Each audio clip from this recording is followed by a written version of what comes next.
Hey guys, and welcome back. In this particular video, what I want to do is go over adjusting the valves on a Kawasaki FC420V. This particular machine is part of a series I'm doing. I actually found the machine. It had been sitting outside for about 10 years. The motor was seized up in it, and so I brought it home, and I've done a bunch of work to it so far. And if not what this video is about, but if you want to see where we started, I'll put a link in the description, and you can watch there's actually 2 videos on it already. But like I said, in this one, we're gonna check the valves here. I think we have. There it is. I don't know how well you can see that, but like I said, it's a FC420V. It's a 14 horse Kawasaki motor. The reason that I think we need to check the valves is because the motor was seized. I got all that fixed. It's turning and it runs. I've got it running. But the thing that I've noticed is it's really, really hard to crank when it's cold. I've had to use ether in it every time I've tried to crank it, and once it cranks and warms up, it's fine. It'll crank first pull all day, but it's just really hard to crank cold. And another thing,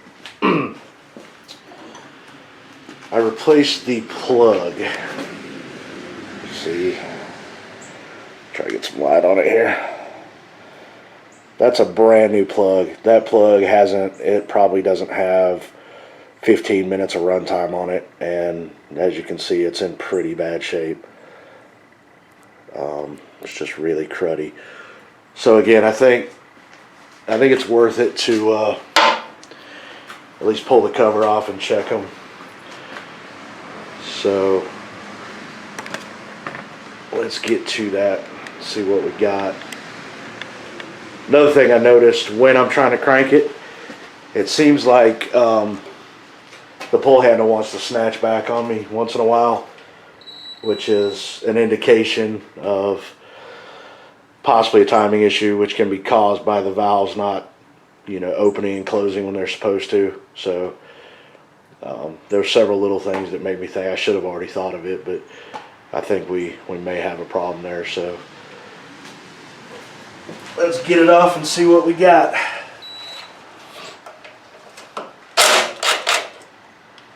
These are 10mm bolts holding it on.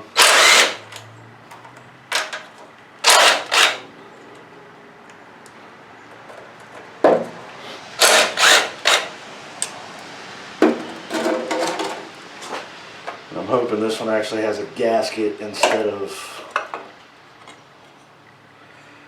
and it does. Sweet. So I don't have to worry about messing with silicone.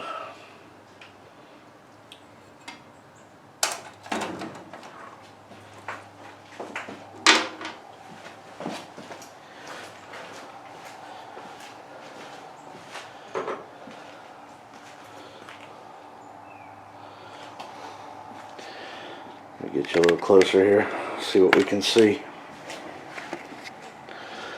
Okay, so basically, sorry. There are the 2 valves. So I looked at the first thing we got to do is get the motor at top dead center, but I just wanted to show you what we're working with. Looks kind of complicated, but it's really not. There's an Allen screw in here. What you'll do is, all you got to do is turn this lock nut loose, and then you can adjust the valve tension with that. On this particular motor, conveniently, they're both set at supposed to be set at 6 thousandths, so we don't have to worry about. On most engines, the valves are turned this way, so, and the intake and exhaust are different settings sometimes. And on this one, to be honest with you, I don't know how to tell which is which, so it's convenient that they both have the same setting. But Let me see what size. I know that the nut is a 12, but I'm not sure about the center part. So let me see what we need for that, and I'll get you set back up. We'll get to it. All right, try to get you in a spot where we can both see. Like I said, the setting on these is supposed to be 6,000. So the 6,000ths is, I moved it, but the 6,000ths is kind of sloppy. It feels pretty good on the bottom. I think we're pretty close to dead on, but here I think that could stand to come in a little bit. The size you need for this is either a metric 4, and if you don't have that, I think it's a 5/32 will also work. So I want to tighten this one up. We're going to kind of hold the nut and just take this and try to remember, screw it down there. Alright, that was way too tight.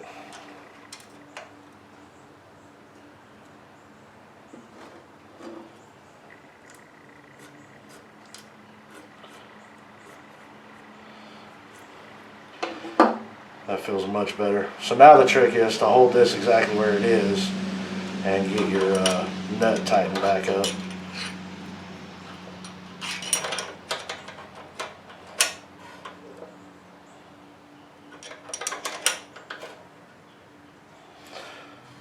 And of course we want to check it again.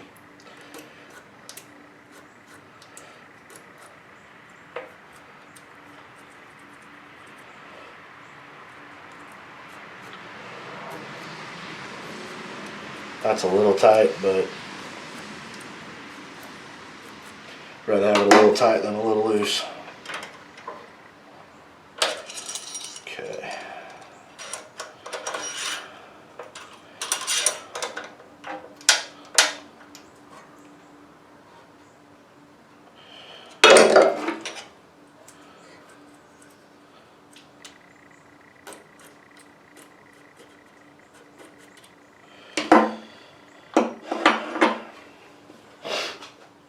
Something else I forgot to mention. When you're finding your top dead center, there are several ways to do that. What I do is usually I'll take the spark plug out and stick the screwdriver into the cylinder. You can use something softer. Some people use cable ties or whatever you got. Just be careful when you're doing it. And all you need to do is turn the motor over with the pull start, or if you have an electric start, just bump it. But you'll feel it when it comes up, when it's at its highest point. That's top dead center. Now there are two top dead centers because there are two strokes. You have the compression stroke, which is what you want. And the way that you can tell that you're on your compression stroke, if the piston is top dead center, these should move a little bit. If you're not, those will be locked down tight. You won't be able to move them at all. So don't try to adjust the valves if you're not on the compression stroke, because it's not going to end well. So that's where you want to be. Like I said, I think that's pretty close there. So we're going to go with it. Get these 4 bolts back in.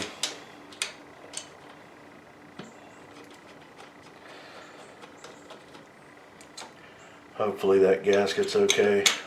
Should be.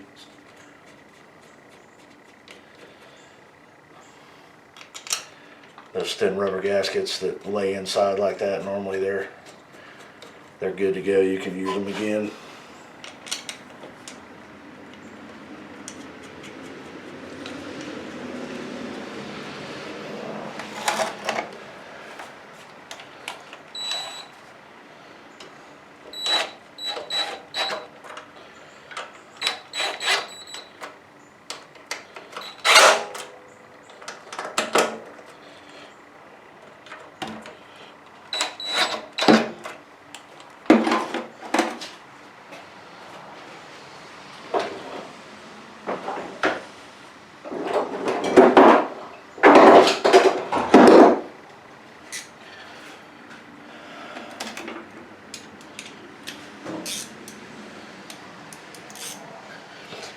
have no idea what the torque specs are on this cover, but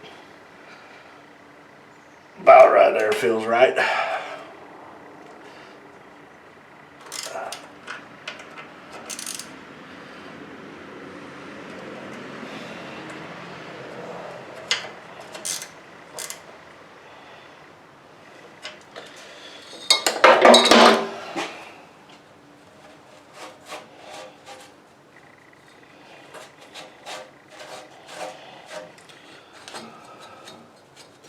Probably need to leave that pulley up.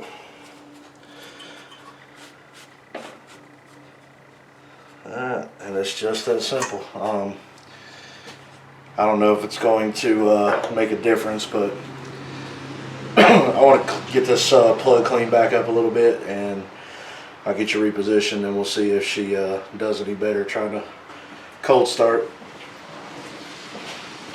So give me just a minute and we'll be right back. Alright guys, we got it all back together. Let's see if it made a difference or not. Like I said before, I was having to spray ether in the intake a couple of times. It would run for a few seconds and cut off, and after 2 or 3 times of doing that, normally after 5 or 6 pulls it would crank up and run okay on its own. But let's see what we got now. It hasn't been cranked in, I don't know, 48 hours or so, so it should be good and cold. So let's see what we got.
So that was awesome. That was much more than I was expecting to get out of that simple fix. But the reason it was running like that at the end, the ignition switch on the dash doesn't work. So there are only 2 ways to kill it, and that would be to shut the gas off, which I did, or pull the spark plug wire, which I tried to do in the last video, and it knocked the piss out of me. So I chose the cutting the fuel valve off.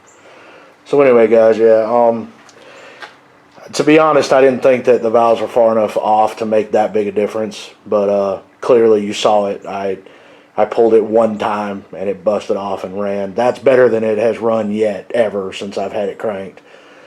So there you go. Simple, quick fix. Didn't cost us anything. Takes about, what, 2 minutes.